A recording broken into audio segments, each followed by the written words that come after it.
रोहित और मेघा की नई नई शादी हुई थी। ये एक अरेंज मैरिज थी, इसलिए मेघा रोहित के बारे में बहुत कम जानती थी। शादी की अगली सुबह मेघा मंदिर की आरती लेकर अपने सास ससुर और रोहित के पास गई। जय माता दी। मम्मी जी, ये आरती। जीती रहो बहू। पापा जी। जय माता दी, सदा खुश रहो बेटा। सुनिए, ये आरती तो लेते जाइए। मेघा, मैं भगवान पर विश्वास नहीं रखता। ये आरती वगैरह आज के बाद मुझे मत देना, समझ गई? रहने दे बहू, कोई फायदा नहीं। रोहित भगवान को नहीं मानता। हम दोनों ही हैं जो घर में पूजा पाठ करते हैं। वो बस पूजा में बैठ जाता है, लेकिन खुद पूजा नहीं करेगा। अब क्या करूं? मैं कैसे जाऊंगी?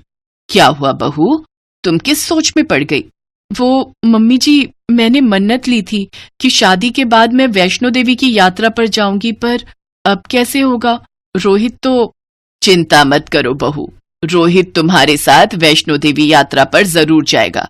वो खुद पूजा ना करे, पर उसने तुमसे शादी की है तो उसे एक पति की सारी जिम्मेदारियां निभानी होंगी। मैं तुम दोनों की टिकट आज ही करवा देता हूँ। अभी तुम यात्रा पर जाने की तैयारी करो, बाकी सब मुझ पर छोड़ दो। Thank you mummy ji. Thank you papa ji. Megha खुश हो जाती है और वैष्णो देवी जाने की तैयारी करने लगती है। रोहित का मन नहीं था कि वो वैष्णो देवी यात्रा पर जाए, पर मेघा और मम्मी पापा के कहने पर वो साथ जाने के लिए तैयार हो जाता है।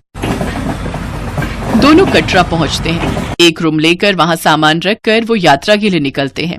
आपको पता है रोहित, मैं जब बहुत छोटी थी तो मम्मी पापा के साथ वैष्णो देवी यात्रा पर आई थी, और जब तुमसे मेरी शादी की बात चली तो मैंने माता रानी से कहा था कि आज जब मेरी शादी हो जाएगी तो मैं सबसे पहले आपके द्वार पर ही आऊंगी। और देखो, आज मेरी मन्नत पूरी हो गई। मैं वैष्णो देवी की यात्रा पर आ गई।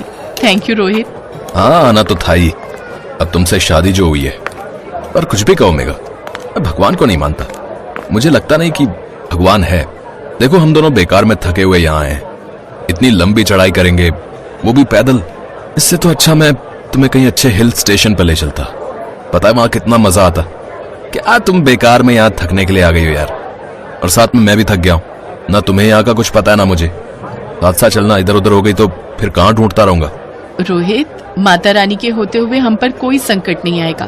देखना, हम आराम से अपनी यात्रा पूरी करेंगे। हाँ हाँ, देखा जाएगा। अभी तो यात्रा शुरू हुई है, देखते हैं रास्ते में क्या होता है। चलो अब चलते हैं। रोहित और मेघा वैष्णो देवी की चढ़ाई शुरू करते हैं।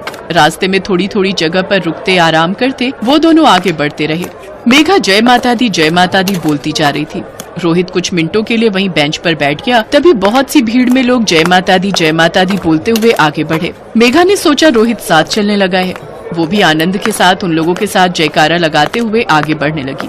रोहित को जब मेघा दिखाई नहीं दी तो वो घबरा गया। मेघा कहाँ गई? मेघा, मेघा कहीं आगे तो नहीं चली गई? थोड़ा आगे जाकर देखता हूँ। रोहित ने मेघा को बहुत ढूंढा, पर मेघा उसे कहीं दिखाई नहीं दी। तभी रोहित की नजर उस भीड़ पर जाती है जो थोड़ी देर पहले रास्ते से गुजरी थी। रोहित उस भीड़ के पास जाता है और मेघा को भीड़ में ढूंढता है, पर मेघा उस भीड़ में नहीं थी। भैया, मेरी वाइफ आप लोगों के साथ ही आगे चल रही थी। उसने पीले रंग का सूट पहना हुआ है। आपने कहीं देखा है? नहीं भैया, मैंने तो नहीं देखा। बहन जी, आपने पीले रंग का सूट पहने और लाल चुन्नी ओढ़े हुए मेरी वाइफ थी, उसको कहीं देखा है? वो भीड़ के साथ ही चल रही थी। नहीं भैया, मैंने भी नहीं देखा। रोहित की घबराहट बढ़ती जा रही थी। मेघा उसे कहीं नहीं मिली। बहुत देर तक वो आते जाते लोगों से पूछता रहा। मेघा का फोन भी स्विच ऑफ आ रहा था। शाम होने को आ रही थी। लोग चढ़ाई चढ़ रहे थे। रोहित परेशान हो गया और उसकी आंखों से आंसू बहने लगे। तभी उसके मम्मी पापा का कॉल आ गया। हेलो रोहित बेटा, क्या हुआ? बहुत देर से फोन मिला रहे थे, तुम फोन नहीं उठा रहे थे। सब ठीक तो है ना? बहू का फोन भी स्विच ऑफ आ रहा है। माँ, हाँ सब ठीक है। वो तेरी आवाज से लग रहा है तू हमसे कुछ छुपा रहा है। बता मेरे बेटे, क्या हुआ? तुझे मेरी कसम है। रोहित बेटा, बहू कहाँ है? कुछ तो बताओ। पापा, मैं और मेघा चढ़ाई कर रहे थे, तभी पता नहीं मेघा कहाँ खो गई। वो कहीं नहीं मिल रही है। क्या बहू खो गई? कहीं मिल नहीं रही?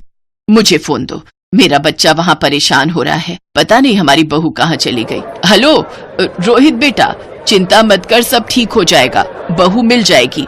तू माता रानी से विनती कर, देखना माता रानी तेरी जरूर सुनेंगी। हम भी यहाँ से प्रार्थना करेंगे। तू उन पर विश्वास नहीं करता ना, पर एक बार मेरे कहने पर तू माता रानी से अपनी पत्नी के लिए विनती कर। मेरे बच्चे, देखना उनकी शक्ति से मेघा मिल जाएगी। एक बार विश्वास कर। Hello hello. तभी फोन कट जाता है और काफी देर तक नेटवर्क नहीं आते। रोहित, जो कभी भी भगवान पर विश्वास नहीं करता था, वो हाथ जोड़कर माँ वैष्णो को याद करता है। हे माता रानी, मैंने कभी आप पर विश्वास नहीं किया, पर मेरी मेघा आपकी परम भक्त है। पता नहीं वो कैसी परेशानी में है। माँ, उसकी रक्षा करना। मेरी प्रार्थना सुन लो। मेरी मेघा मुझे दे दो। सब कहते हैं आप में बहुत शक्ति है, और जो भी सच्चे हृदय से आपको याद करता है, आप उसकी प्रार्थना जरूर सुनते हो। मैं आपको याद कर रहा हूँ माँ, मेरी मेघा मुझे मिल जाए बस। रोहित माँ वैष्णो से सच्चे मन से प्रार्थना करता है। तभी उसके मोबाइल पर एक नंबर से फोन आता है। रोहित दौड़ता हुआ उस जगह पर पहुंचता है जहां से उसे फोन आया था। रोहित देखता है मेघा वहां बेंच पर बैठी हुई है और दो औरतें उसके पास खड़ी हैं। रोहित, रोहित। मेघा, तुम कहाँ चली गई थी? मैंने तुम्हें बहुत ढूंढा। घबराने की कोई बात नहीं है। इन्हें चक्कर आ गया था और ये बेहोश थी। होश में आते ही हमने इनसे आपका नंबर लिया और अपने मोबाइल से आपको कॉल किया। Thank you ma'am. अब तुम ठीक हो ना मेघा? हाँ रोहित, मैं ठीक हूँ। पता नहीं, चलते चलते मैंने पीछे मुड़कर देखा तो तुम मुझे कहीं नजर नहीं आए। मैं घबरा कर रोने लगी। घबराहट में मैं बेहोश हो गई, मुझे पता ही नहीं चला। फिर जब होश आया तो इन्होंने मुझे संभाला और मैंने इन्हें तुम्हारा नंबर बताया। माता रानी के आशीर्वाद से तुम मुझे मिल गए। तुम ठीक कह रही हो मेघा। माता रानी के आशीर्वाद से ही तुम भी मुझे मिली हो। मैंने माँ से प्रार्थना की थी कि तुम मुझे मिल जाओ, और सचमुच उनके चमत्कार से तुम मुझे मिल गई।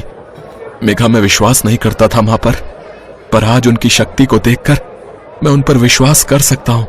वो बहुत दयालु है, वो सबकी प्रार्थना सुनती है। जय माता दी। जय माता दी। माता रानी के प्रति रोहित का विश्वास जाग गया था। वो दोनों मिलकर भवन पर माता रानी के दर्शन करते हैं और खुशी खुशी यात्रा पूरी करके घर लौटते हैं। अपने बेटा बहू को सही सलामत घर वापस देखकर उनके माता पिता भी बहुत खुश थे। अब रोहित भी अपने परिवार के साथ साथ भगवान की पूजा करता, भगवान के मंदिर जाता। अपने जीवन में आई इन खुशियों के लिए मेघा देवी माँ को धन्यवाद कहती है।